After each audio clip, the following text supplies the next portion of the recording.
the Sly Guy. Hello and welcome to Sly Guy Podcast with me, Dave Elliott. Whoa, what a week it's been in the world. What a week to be alive. What a wonderful time to be alive. The Suez Canal is blocked, but is it free again?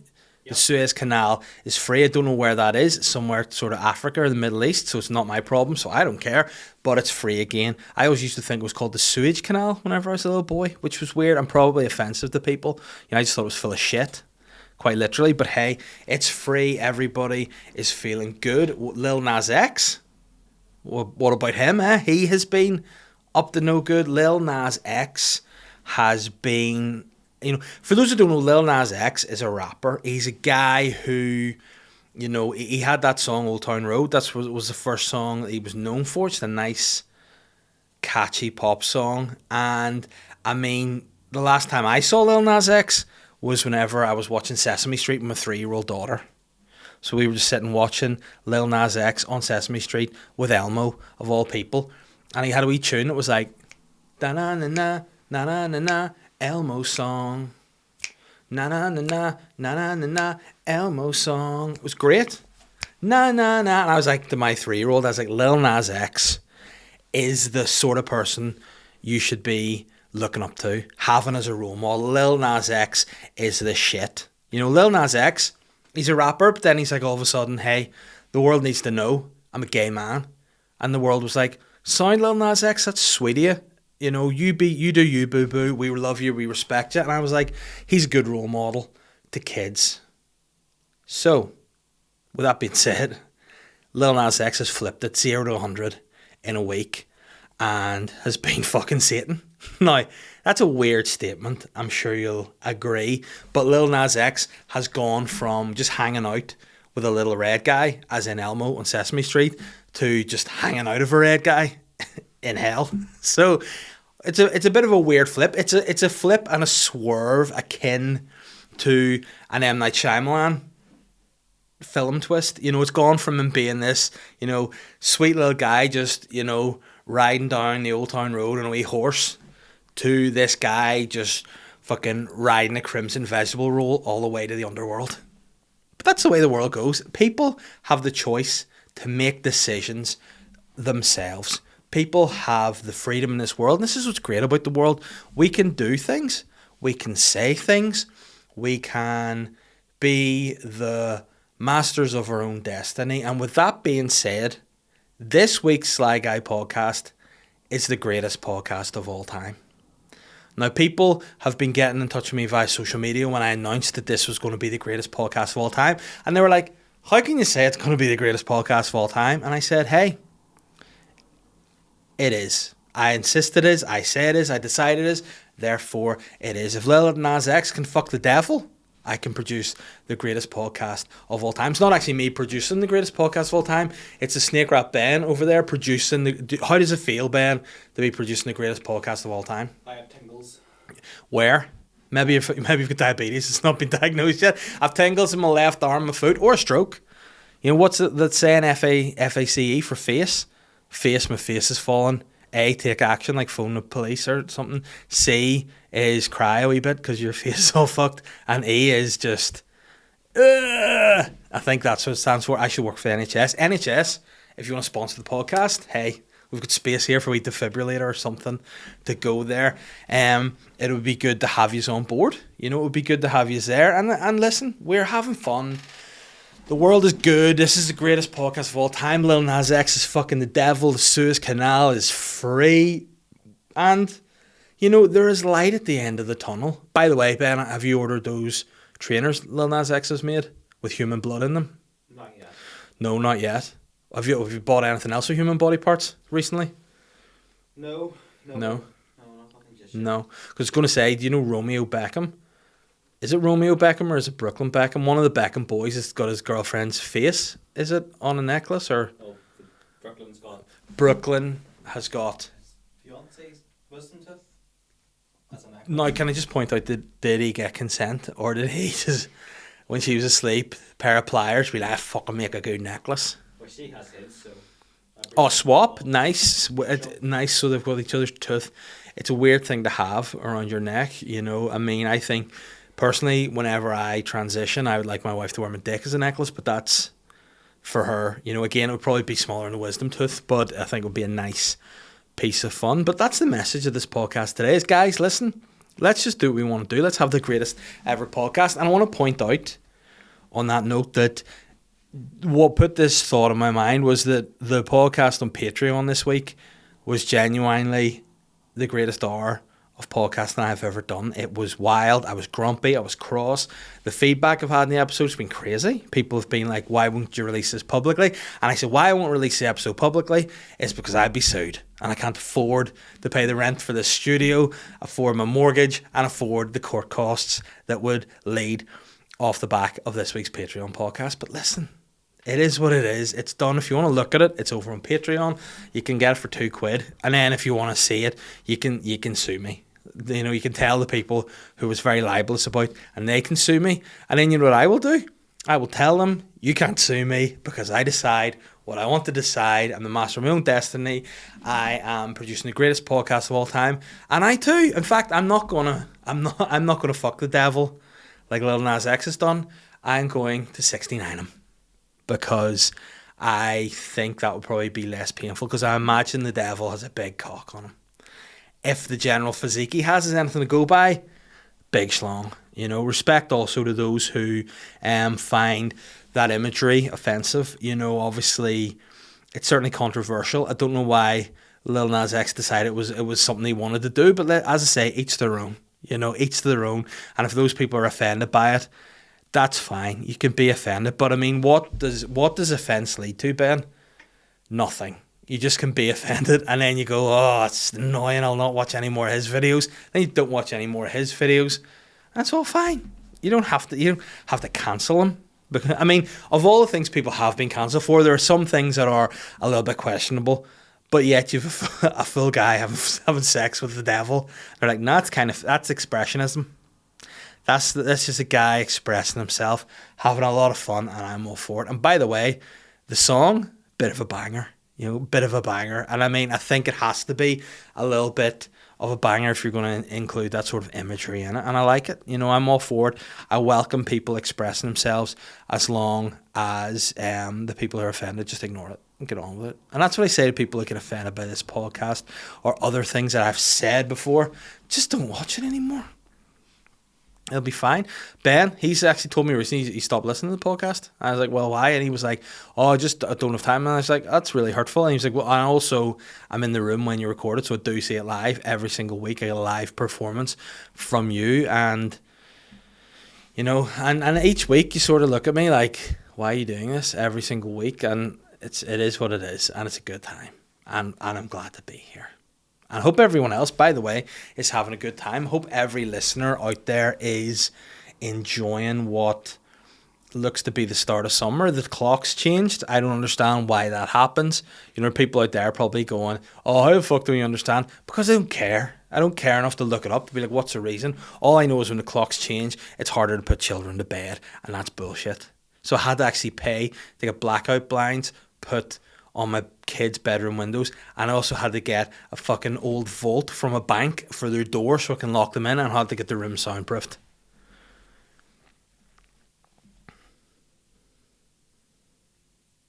Because I felt like it. I wanted to get sleep myself.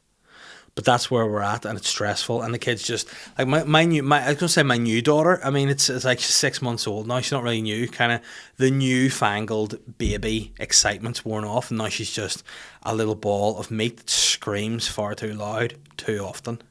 So she just loves to scream. She doesn't sleep anymore. Now it's daylight. She's just awake at all times. By proxy, it means I'm now awake at all times, which makes me more grumpy, and therefore makes his life a wee bit more miserable. But on the bright side, life's easier in the summer, and I'm getting a dog in 2 weeks as well. Like, just when I think, you know, I can't sleep any less, I'm getting a puppy.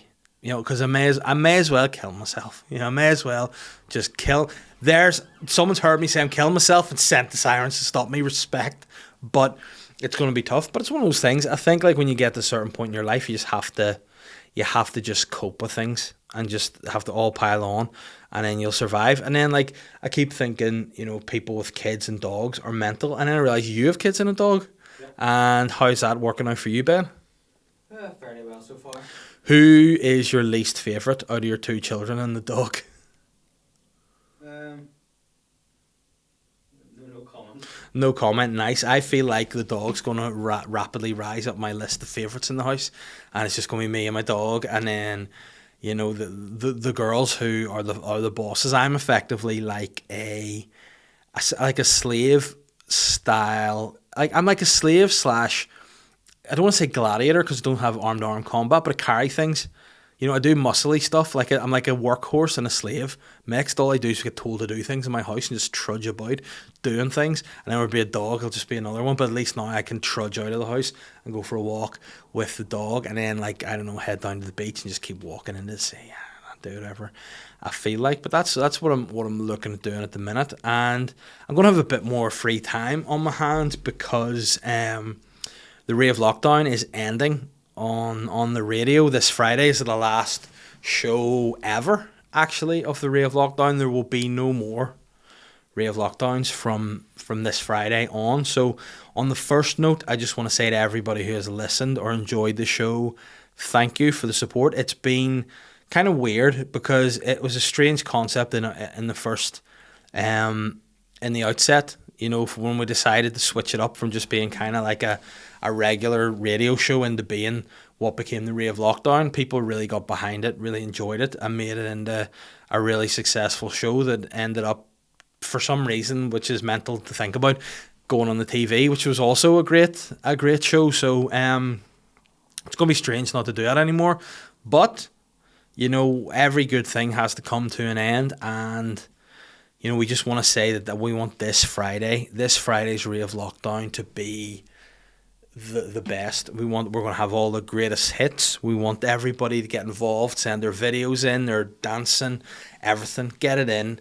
Let's have a good time, and also, you know, let's just go out with a bang, and it's going to be interesting. I think, you know, obviously there will be no shows like it. I don't think there's been any kind of like rave / party style vibes on a Friday night on Radio Ulster before, and probably not again after. So, you know, it's interesting to have done that, and it'll be nice to, you know, go out hopefully with a bang. But the downside of it not happening anymore, the bright side is it looks like the reason why it's definitely not come back is I don't think there'll be another lockdown, basically. So the show called the Rave Lockdown will be gone. There'll be no more, hopefully, going forward. And with lockdown ending, it's very positive, I think. You know, I think everybody's craving getting back to normality. I know I certainly am.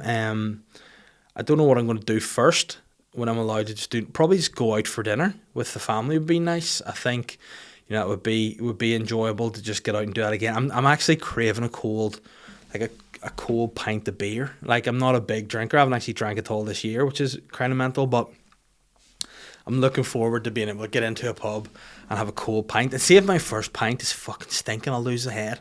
I'll be like, why did I even drink? I've not drank all bastard year, waited for the pubs to open, and it tastes like shit. That's what I'll do. Mate, as long as I don't order Maggie's Leap, I'll be sweet, 'cause it's the most disgusting beer I've ever tried in my life. You ever tried Maggie's Leap? Haven't even heard of it. Don't.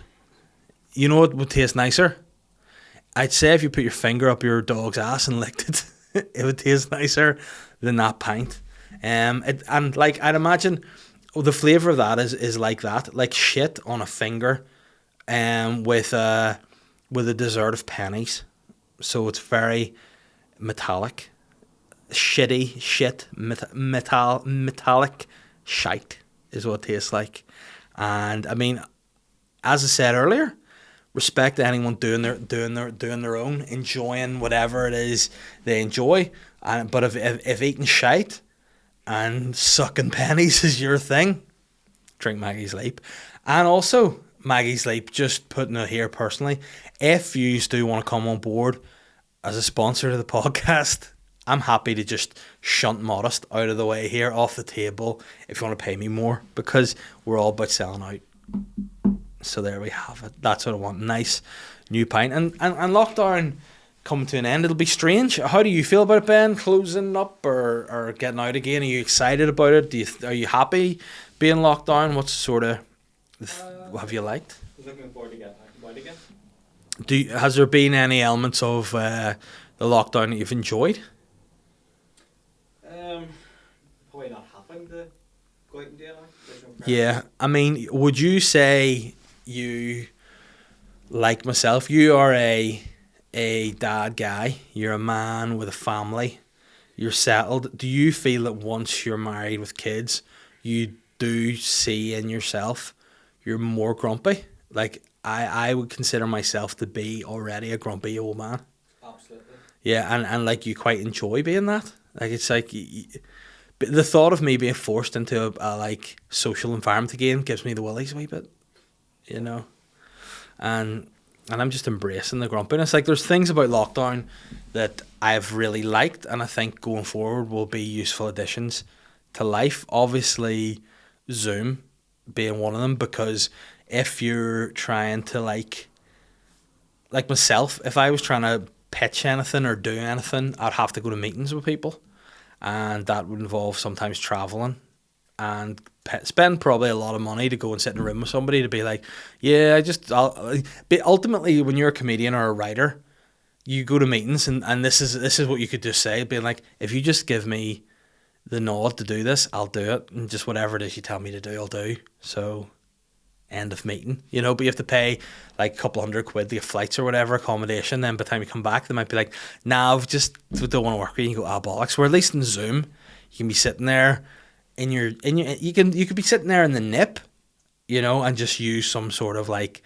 editing tool to make it look like you're wearing a t-shirt. You know, you'd be sitting there, you know, just and that could be it.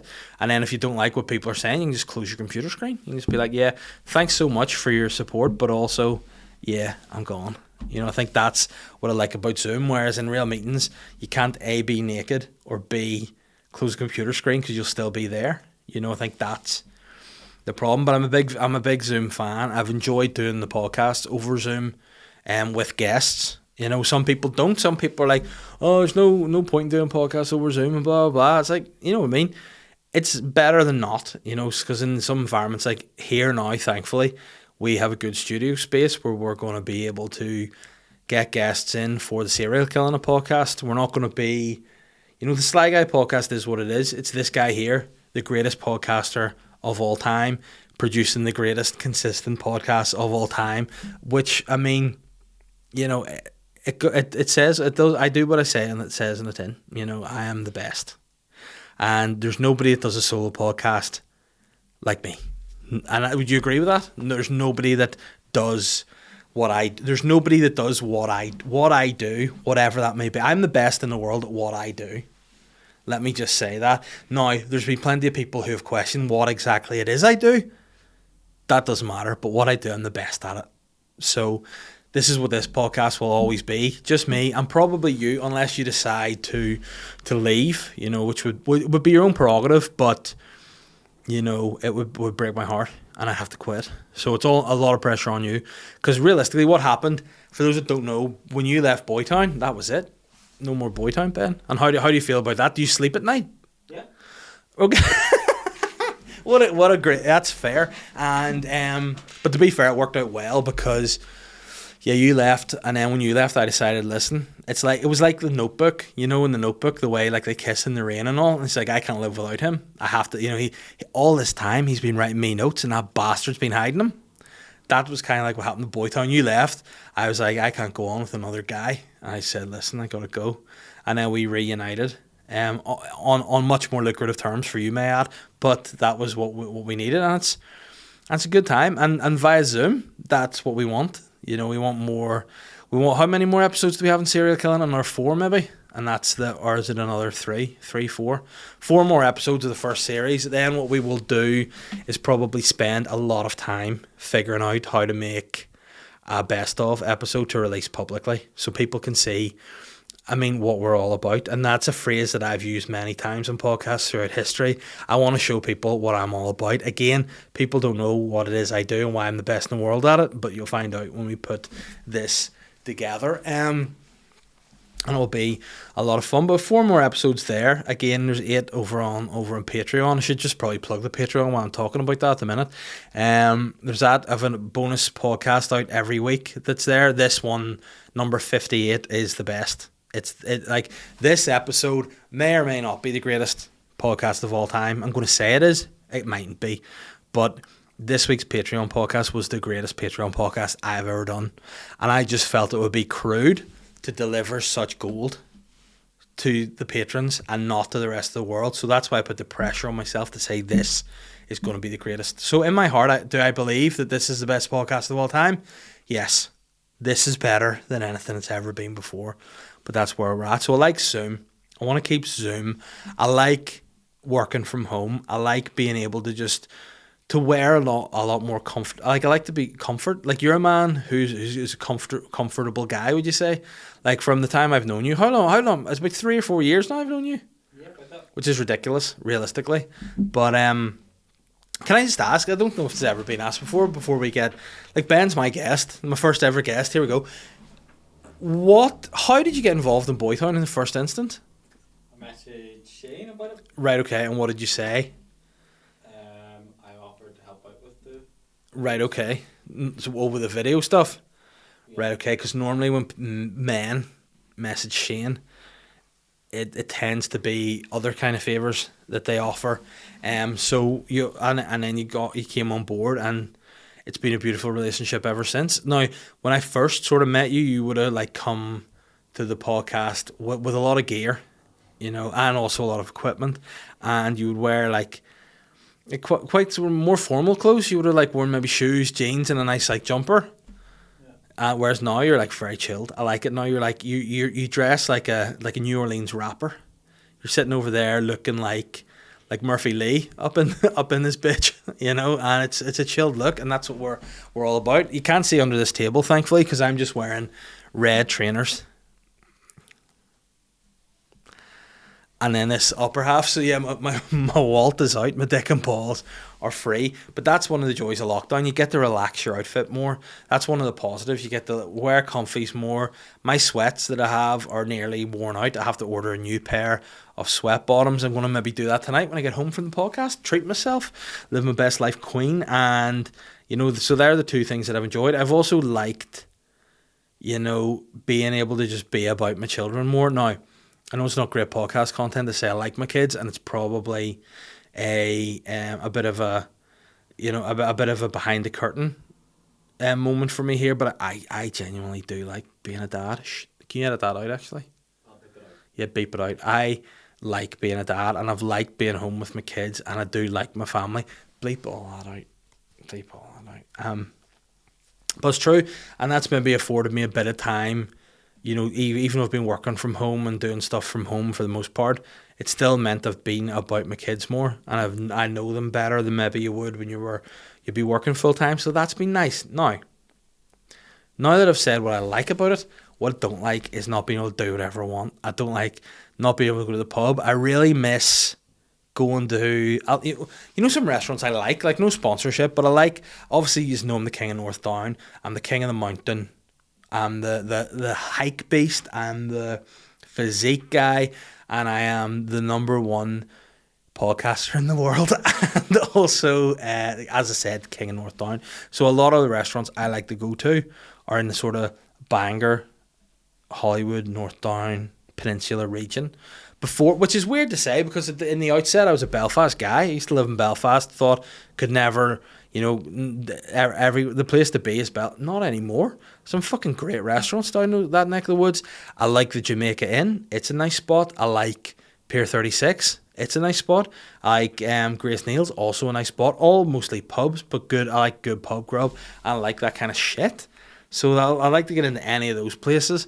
And maybe go to the Esplanade for a cold beer, and just being able to enjoy summer to a degree of normality will be great. So don't like not being able to do that shit. I also don't like the phases that people get into during lockdown. I don't like things that people do.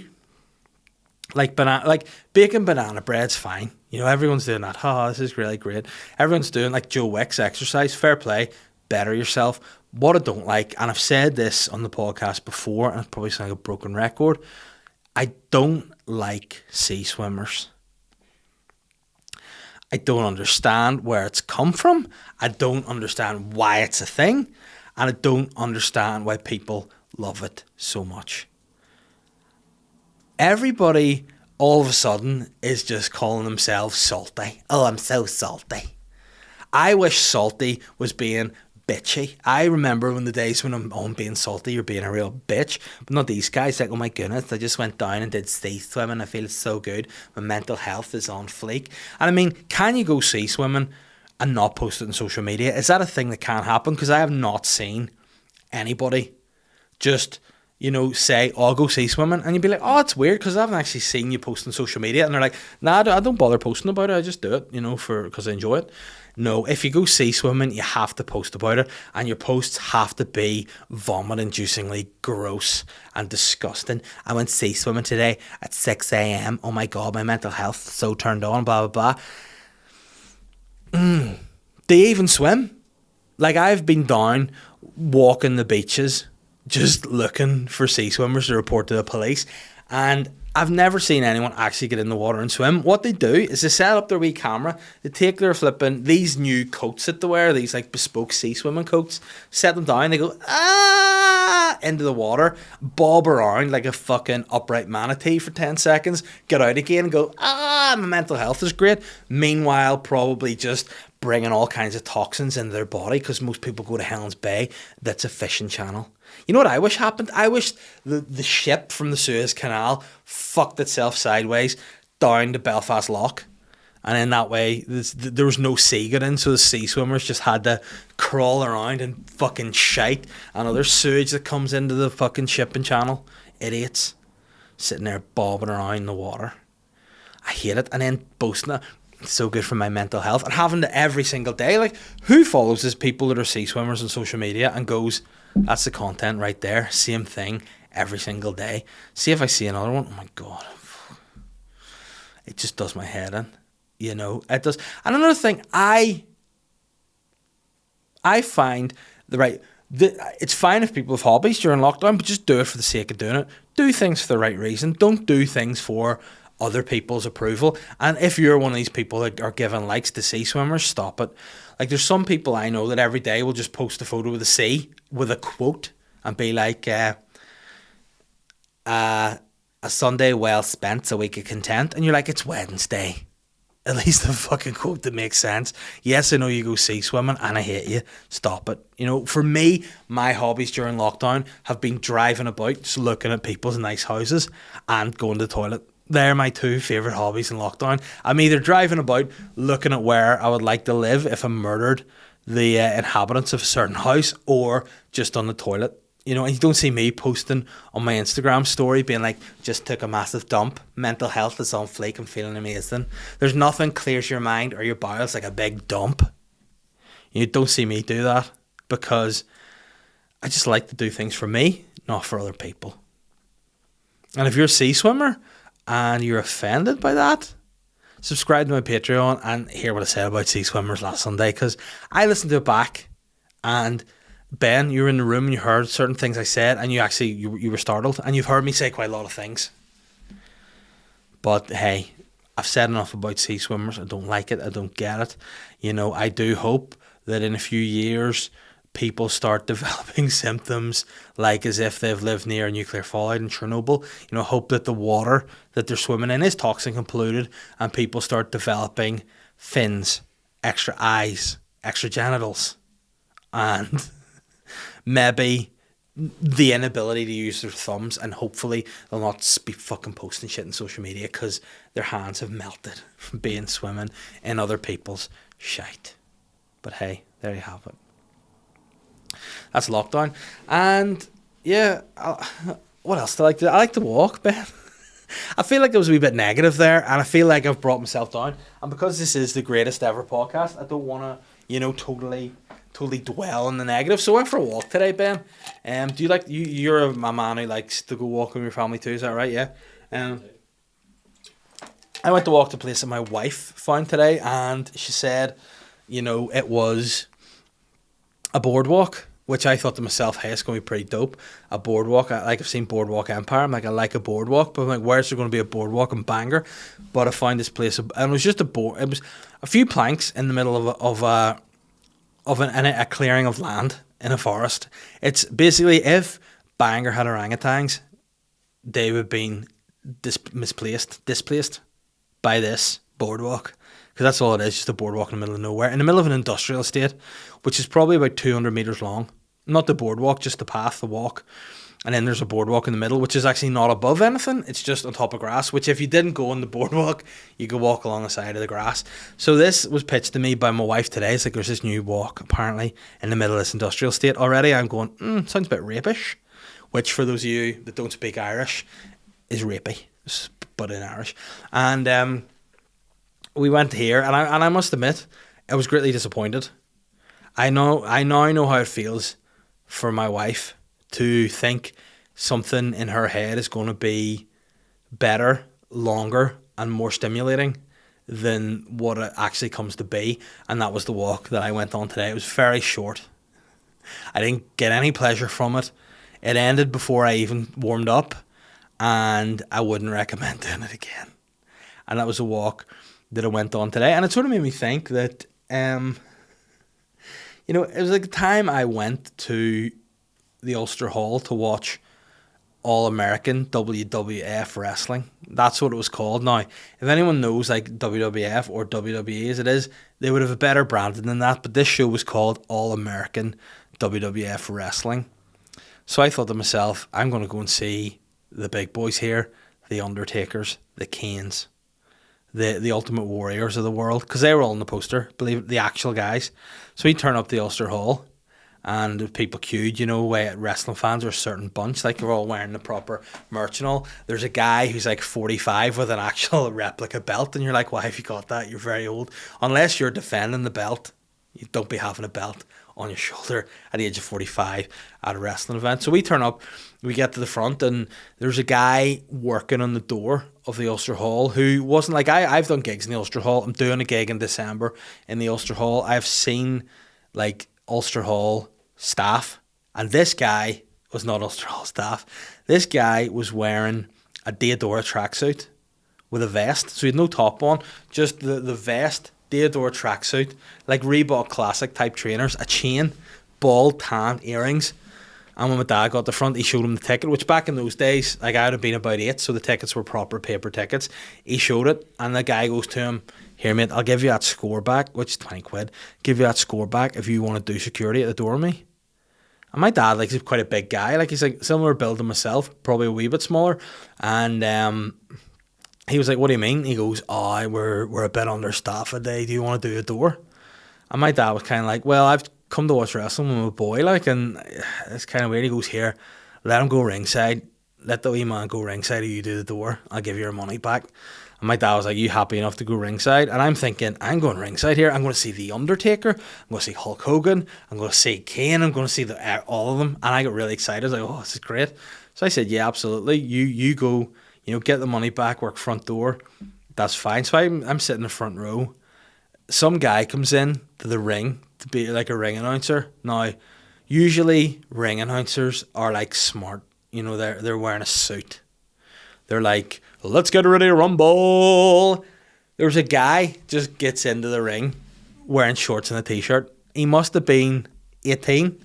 And he was like, he's fucking ready for some wrestling, you. And I was like, whoa, that's different. In real life, it's different than what you see on the TV. And he goes, the first welcome into the ring from America is Kane. And I was like, oh, fuck, it's Kane. And normally Kane's entrance, fireworks, fucking fire everywhere, music. They play his actual real wrestling music, no fireworks. Lights don't even go off in the Ulster Hall. Full lights, just like everywhere lit. And this dude walks in, about 5'6", dressed in a full like cheap Kane outfit with an afro wig on. I was like, fuck's this guy? It's not Kane. It's more like Kane fucking Dingle than he is like Kane for WWE. And the next one he's like, and he's fighting also from America, his brother, The Undertaker. And it's just a guy with black hair, not even wearing Undertaker gear, like wearing tracksuit, but with black hair. I was like, we've been done here. So that's all good. I sit and watch this and go to myself, this is the biggest letdown of all time history. Then there's a break, and my dad comes into me and he goes, right, son, we have to go. And I was like, what do you mean? And he goes, long story short, he goes, they want me to fight in the main event, but I don't know how to. And I was like, what do you mean? He goes, yeah, they're not actually wrestlers. He goes, they're con men. And I was like, oh, really? And he goes, aye, they're basically paramilitaries. And they've just booked this venue and they're putting on a wrestling show. They were supposed to have a guy in the main event. He didn't turn up. I think he maybe got kneecapped or something. So we're like, mate, see, you're doing a door. You pop in the ring and just... And I was like, nah, I need to leave. And that was the last time I'd ever heard tell of the All-American WWF wrestling superstars. And if you listening today are one of the WWF All-American superstar wrestlers, please get in touch. Would love to have you as a guest on the podcast. That would be a lot of fun. Ben, what are we like for time here? 35. I was going to do an hour because it's going to be the greatest podcast ever. But you know what? Things change. Lives change. We move on. We develop. Like Lil Nas X, before he fucked the devil, he had ditties. See that? Get those up. Get Lil Nas X's boobs up on the screen. There you go. Ditties. And then you know what? Can you put them up just riding the devil for the crack? So ditties, riding the devil. Ditties, riding the devil. Can you change in between when I say that? So it goes ditties, riding the devil. Ditties, riding the devil. That's what, and that's probably what this episode should be called, Ditties, Riding the Devil. But it's the greatest podcast of all time, so it is what it is. Speaking of greatest podcast of all time, I have the greatest sponsors of all time. I have Manscaped, which, by the way, Ben, I Manscaped today. Not my pubes and dick and balls, just my back. Which, by the way, is a much greater job. And the good thing about Manscaped Lawnmower 3.0 is it doesn't snag your back. Usually when I'm getting about here, it's where it gets a wee bit tender, sometimes a catch. It bleeds a bit, not with the Lawnmower 3.0, it does not. I have a totally bald back and not a nick in sight, and it's great. The Perfect Package 3.0 is something that Manscaped are really pushing at the minute in terms of what they're telling me to say in the podcast. don't work for them per se, but I say what they tell me to say. And basically, it's got all the tools for the job. I said before, it's not going to do the job if you're a mechanic and you need to fix cars. But if your job is shaving hair from your balls, fanny or back, sounds like a really shit song, that doesn't it? My balls, my fanny and my back. Yeah.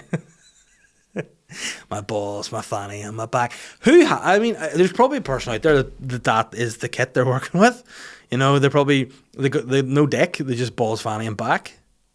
And respect if you have that, because no doubt you'll have hair on them. Shave it off with the Lawnmower 3.0. But listen, this is what we're all about here. Lawnmower 3.0 is waterproof, so you can shave in the shower or underwater, or when you're completely saturated in a devil's cum. If you're Lil Nas X, you can use this tool right on yourself. It's got a light too, so you can see all the nooks and crannies when you're shaving your balls and your fannies. It's a great piece of machinery, as I said before.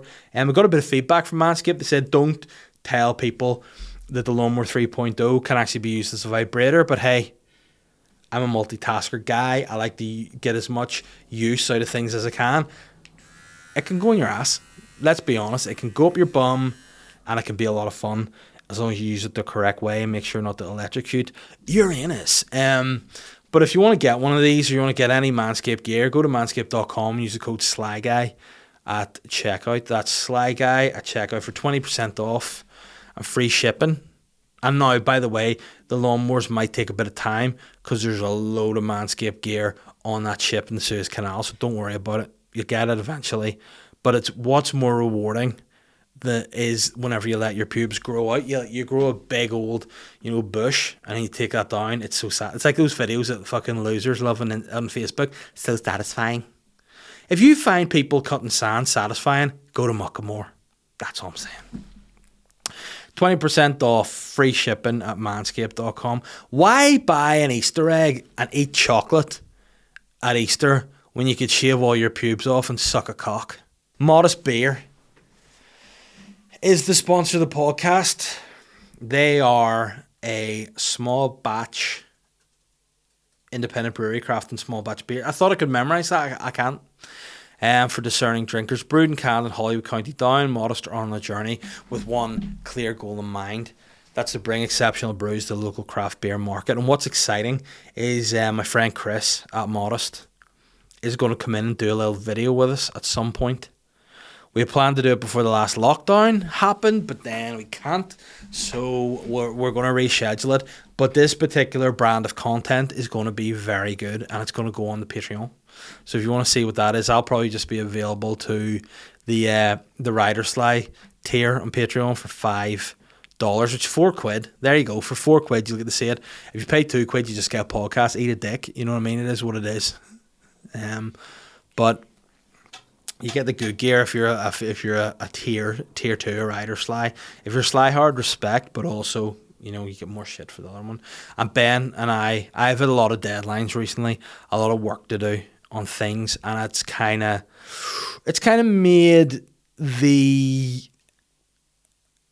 execution, let's say, of additional content a little bit more difficult. Now my deadlines are coming to an end and I've submitted stuff. I'm sweet as a nut, so we're going to work on new things going forward. We've secured this premises for another year as well, so we're going to, and it's just us now, just me and Ben in this space. No more sharing spaces with people, which is kind of sad in some respects, but also it's only sad because they left and took my whiteboard, but also it'll mean we can just do more out of here and we can use the space more, and it's going to be a nice time, and that's going to be all there for the patrons as well. So if you want to know more about Modest Beer, you know, I didn't actually finish that, you know, check them out at www.modestbeer.co.uk or on their social medias at Modest Beer.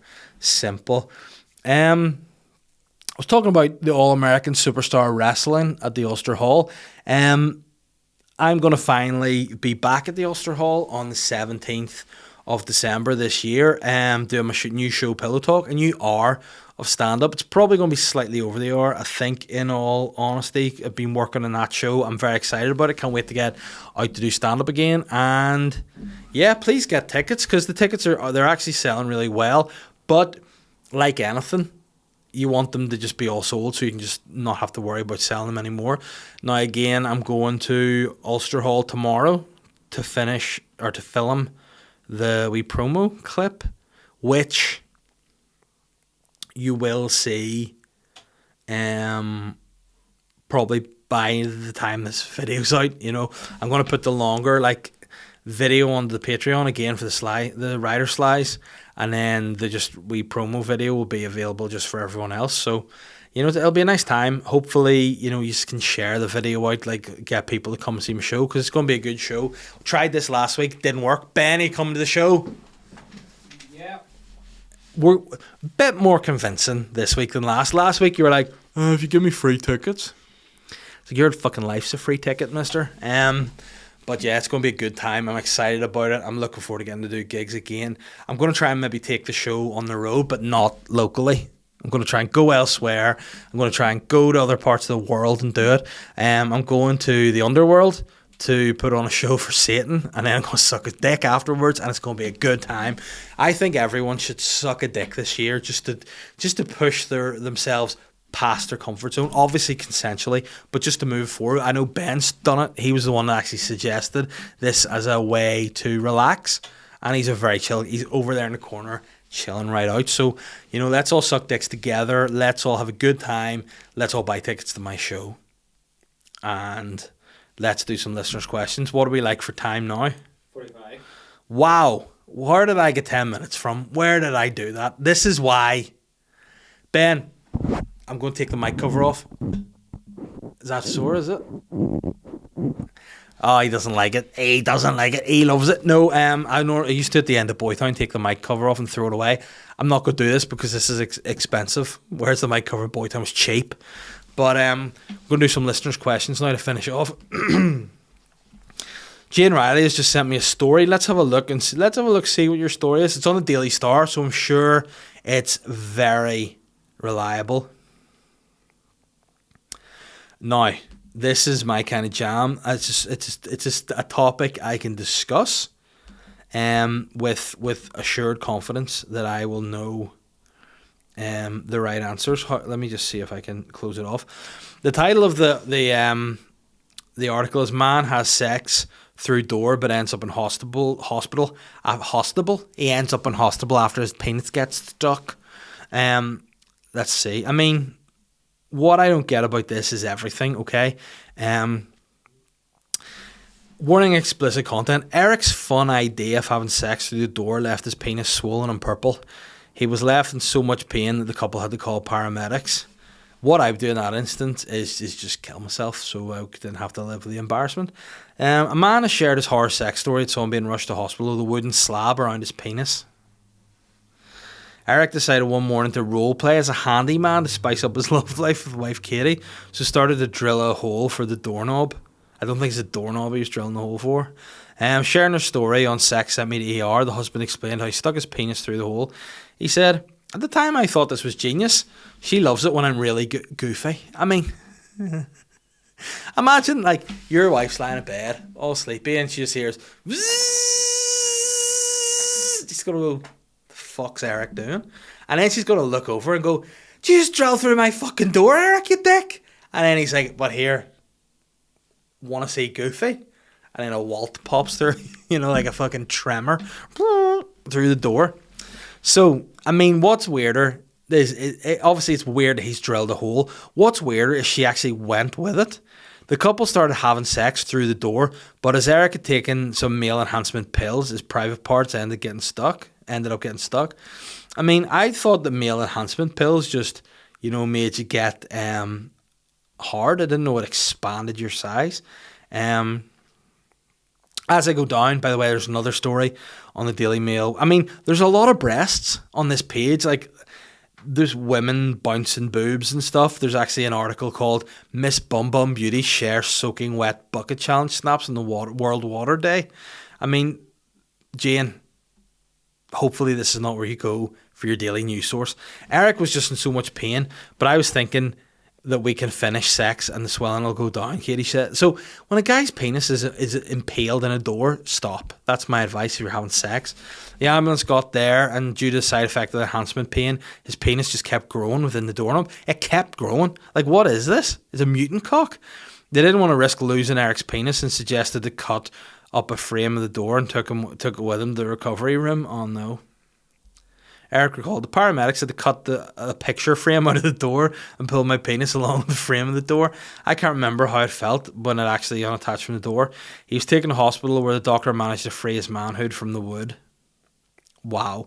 Now, as somebody that's been to many glory holes over the years, not for sexual gratifications, just for relaxation, for saunas, for just chilling out generally, I know that you need to drill a bigger hole in your penis, like not just a wee, and it makes no sense.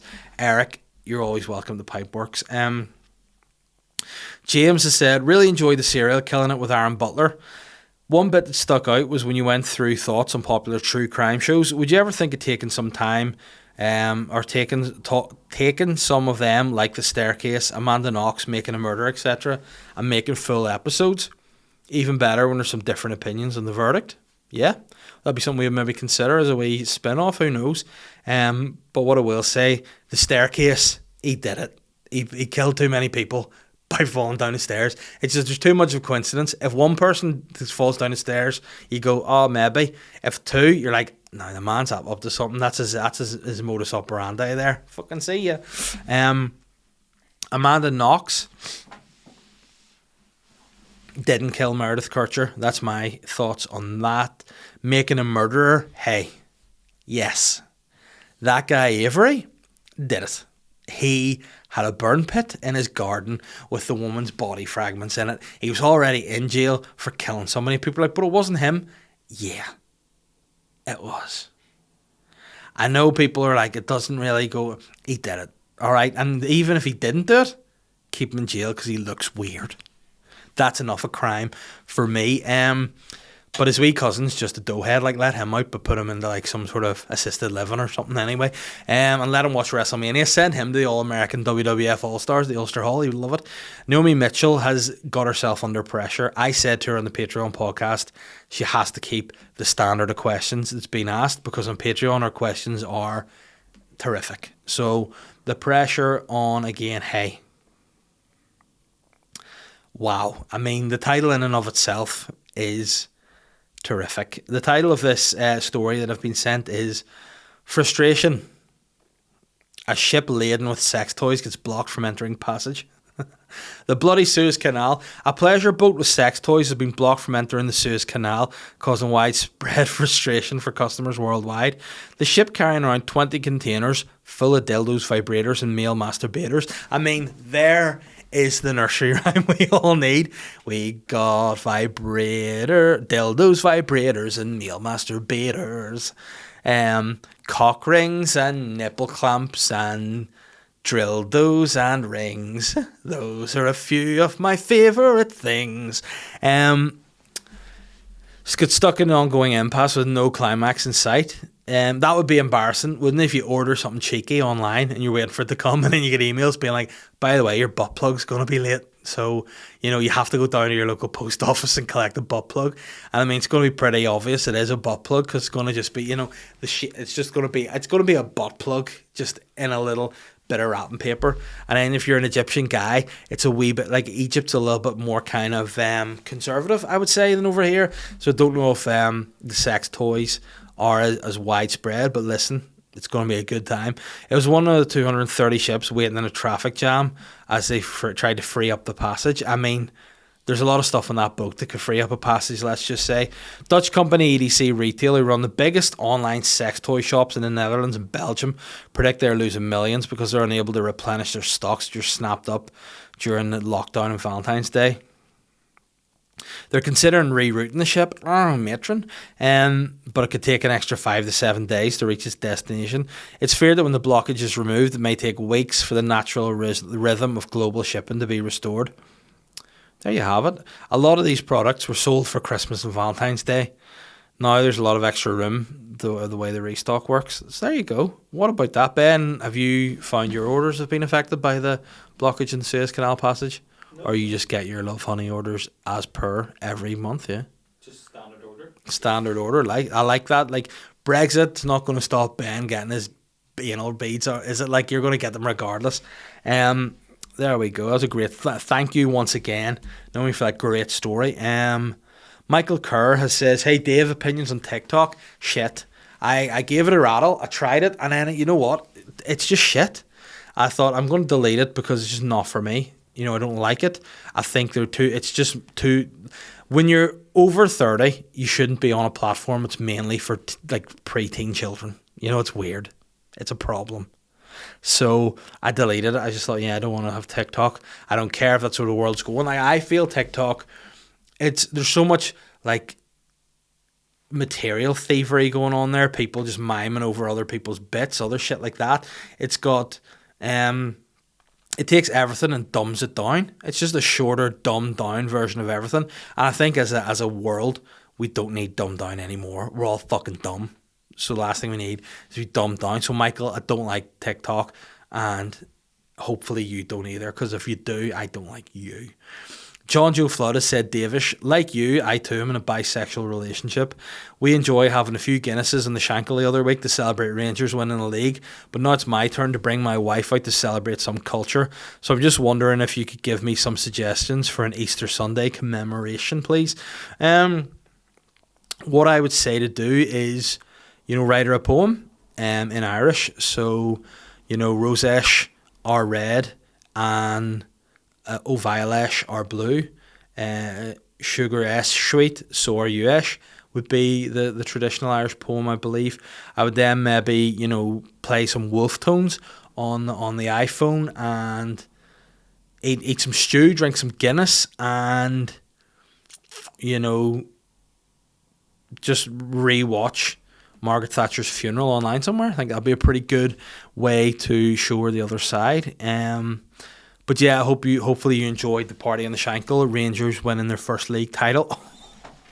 People be like, it's 55. Only joking, guys. Don't care. It's Scottish football. It's wank.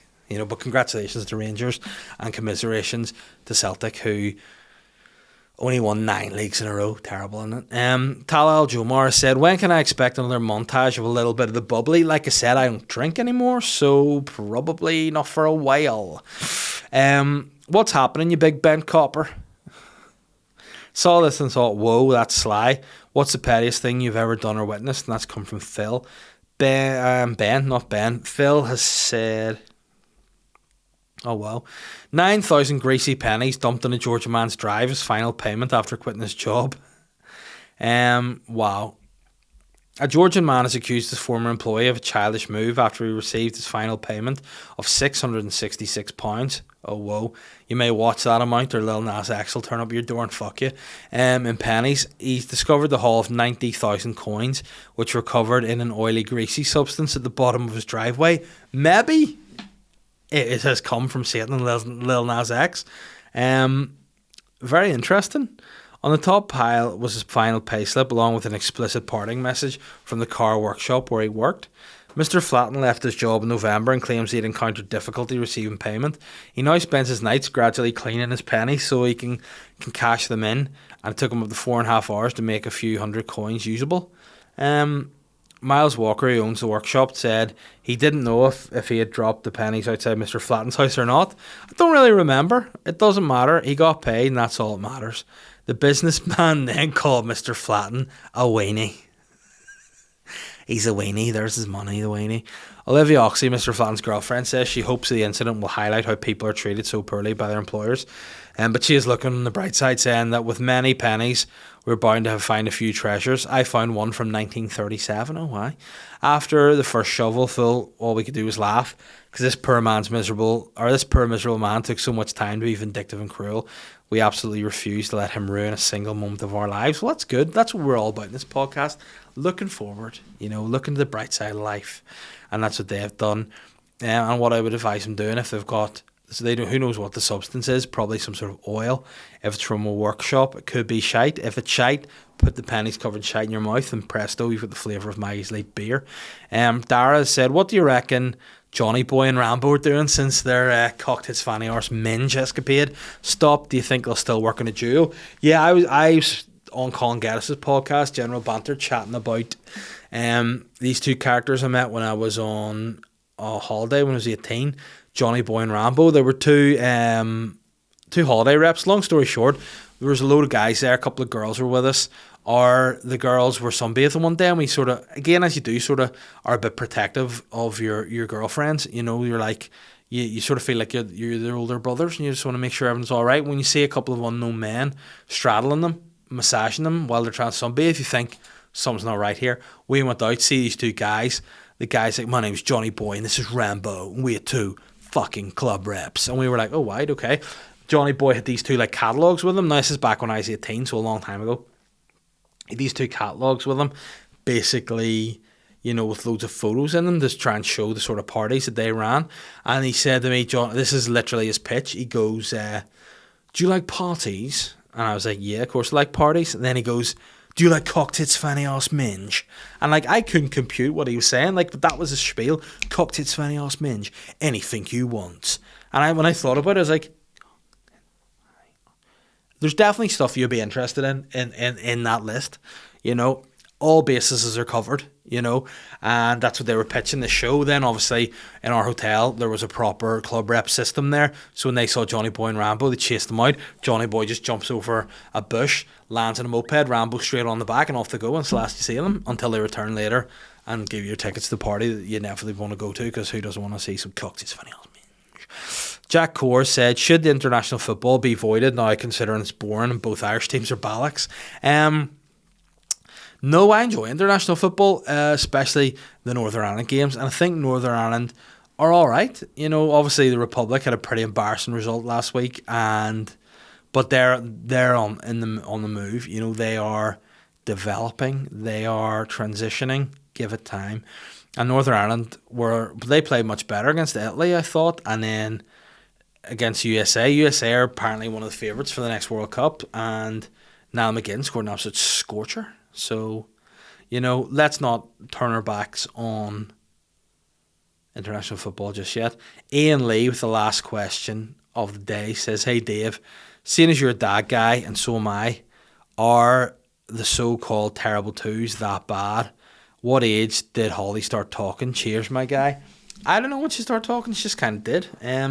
Terrible twos are shit, but dickhead threes are worse. So enjoy the terrible twos. When you get a dickhead three, you'll be like, why are you such a dickhead? So I would enjoy the twos. What about you, Ben, as a dad? Is there any particular age you find difficult for your kids? All of them so Do they not get any easier? Not really. No. I just think my kids are arseholes. No offense to them, like, but they definitely are. And yeah, I mean, does it get easier? I don't know. I think that, you know, it just kind of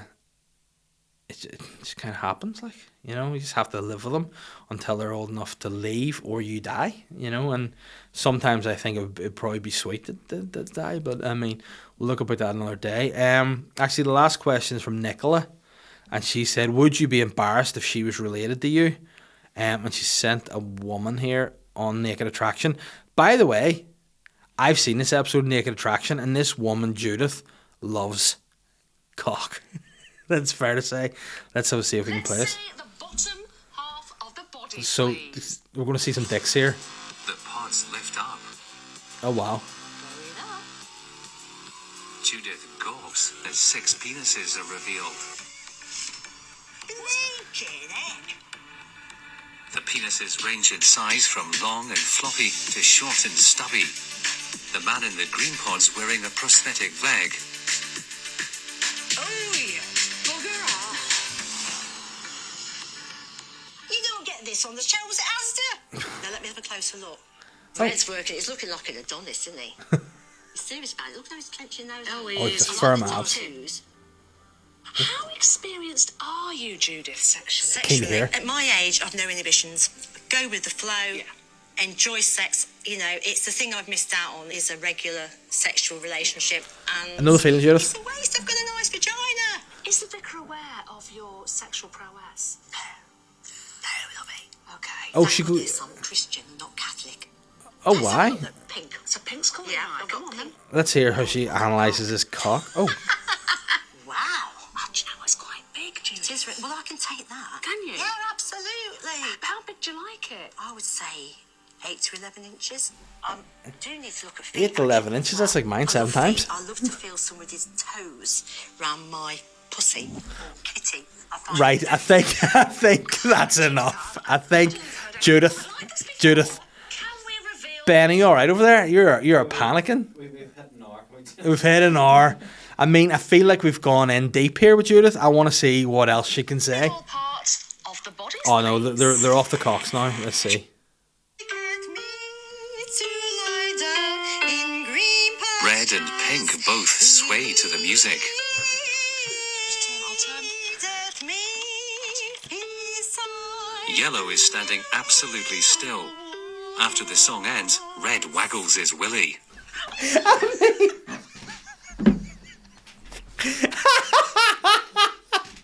What a way to finish. The great. I mean, that is a great way to end the greatest podcast of all time.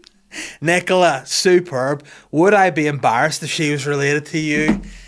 Yes. If she was related to me, I'd be 100% embarrassed. If she was my mum, you know, I would say, Mum. I'd say, Mum, you've calmed down a bit. That's what I would say if she was related to me. But whoa, what a way to finish. And here, I'm sure Judith would finish after on that date by the sounds of things. Guys, thanks once again for tuning into the podcast. That was a lot of fun and the greatest podcast of all time. Would you agree, Ben? Absolutely, guys. If you've enjoyed it, please subscribe to the YouTube. That's where the video content goes in. You get to see everything. You get to enjoy the weekly updates. If you want to see bonus content, you want Patreon footage, you want the serial killing podcast, patreon.com/SLY Guy podcast. And most importantly, buy tickets to the Ulster Hall show, fuck's sake. And to close, I would say listen to the Rave Lockdown, the last one this Friday, and then we're done forever. So thanks again for the support. I'm just going to email here saying make 5 times back your investment in 3 months from cryptocurrency. Maybe Ben and I should invest the Patreon money in that rather than buying like new gear for the studio. Who knows? But guys, thanks again. Subscribe, please rate and review. It's been a pleasure. I'm going home to fuck the devil. Bye. I'm the sly guy.